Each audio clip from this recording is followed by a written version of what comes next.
Hello students, pharmaceutical organic chemistry part 2 जिसका subject code है BP301T जो कि बेस्ड है AKTUB pharma second year semester 3 के सिलेबस में। इसका 39 लेक्चर्स में आप लोगों के लिए लेकर आया हूँ। इसके पहले 38 लेक्चर्स के लिंक डिस्क्रिप्शन बॉक्स में दिए गए हैं, और अगर अभी आप लोगों ने लेक्चर्स को नहीं देखा है और अगर देखा भी है, अगर भूल गए तो आप रिवाइज करने के लिए उन लेक्चर्स को देख सकते हैं। अभी तक मैंने पिछले लेक्चर्स में यूनिट 1 में बेंजीन एंड इट्स डेरिवेटिव के बारे में, यूनिट 2 में phenols, aromatic amines, aromatic acids के बारे में, यूनिट 3 में फैट्स एंड ऑयल के बारे में, और यूनिट 4 में पॉलीन्यूक्लियर हाइड्रोकार्बन्स के बारे में स्टडी किया। और यूनिट 5 में हम लोग इस समय स्टडी कर रहे हैं, जिसमें हमने लेक्चर 36 में यूनिट 5 साइक्लोएल्केन के बारे में पढ़ा, और लेक्चर 37 में हमने पढ़ा बेयर्स स्ट्रेन थ्योरी, और जो आज का लेक्चर 38 है इसमें हम लोग जो प्रीवियस लेक्चर्स है उसमें हम लोग ने कॉल्सन मॉफिट्स मॉडिफिकेशन के बारे में स्टडी की। आज का जो लेक्चर्स 39 है ये बेस्ड है सेचिस-मोर थ्योरी पर।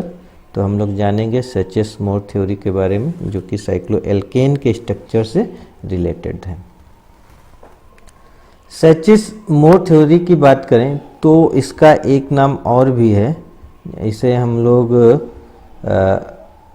स्टेनलेस रिंग थ्योरी के नाम से भी जानते हैं। थ्योरी ऑफ स्टेनलेस रिंग कहलाती है ये।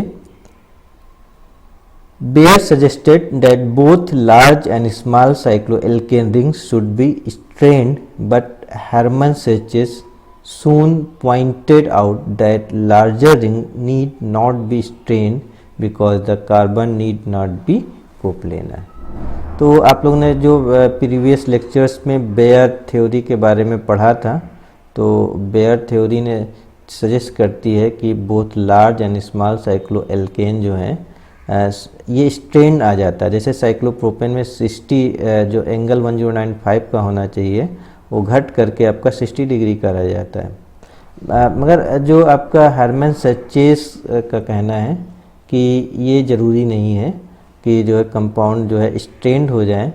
उन्होंने कहा कि जो एक प्लेनर स्ट्रक्चर का कंसेप्ट है उसको हटा करके हम लोग जो है स्ट्रेन को कम कर सकते हैं, और जिससे जो है कोप्लैरिटी केवल लॉस होगी और इसमें स्ट्रेन नहीं आएगा। तो मेन मैटर है जो हाइब्रिडाइजेशन थ्योरी कहती है कि जो स्ट्रक्चर्स हैं प्लेन एक ही प्लेन में होने चाहिए, और इनका हाइब्रिडाइजेशन sp3 होना चाहिए, बॉन्ड एंगल 109.5 डिग्री होना चाहिए, और सेफ टेट्राहेड्रन रहता है। तो उन्होंने कहा जो प्लेनर स्ट्रक्चर है, हेक्सेन क्या करते हैं, अपना प्लेनर स्ट्रक्चर का रूल्स फॉलो नहीं करते हैं बल्कि कोप्लेनर हो जाते हैं, जिसकी वजह से उनका जो स्ट्रेन है वो घट जाता है और स्टेबिलिटी बढ़ जाती है। तो सेचिस-मोर थ्योरी इस पॉइंट पे फोकस करती है। Sachse Mohr theory propose that higher member ring can become free from strain if all the ring carbons are not force into one plane.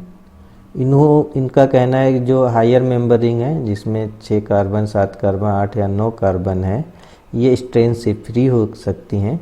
इसके लिए बस इनको करना ये है, जो सारे कार्बन है वो एक प्लेन में नहीं होंगे, 2D स्ट्रक्चर नहीं बनाया जाएगा बल्कि 3D स्ट्रक्चर बनाएंगे। कुछ कार्बन 2D प्लेन में रहेंगे और कुछ कार्बन 3D प्लेन में चले जाएंगे, जिससे क्या होगा, इनका जो बॉन्ड एंगल है वो आपका 109.5 के आसपास आ जाएगा और ये स्ट्रेन फ्री हो जाएंगे। Clear? Sachse Mohr theory explain that cycloalkane can exhibit in non-planar puckered conformation which are completely free from strain। इसके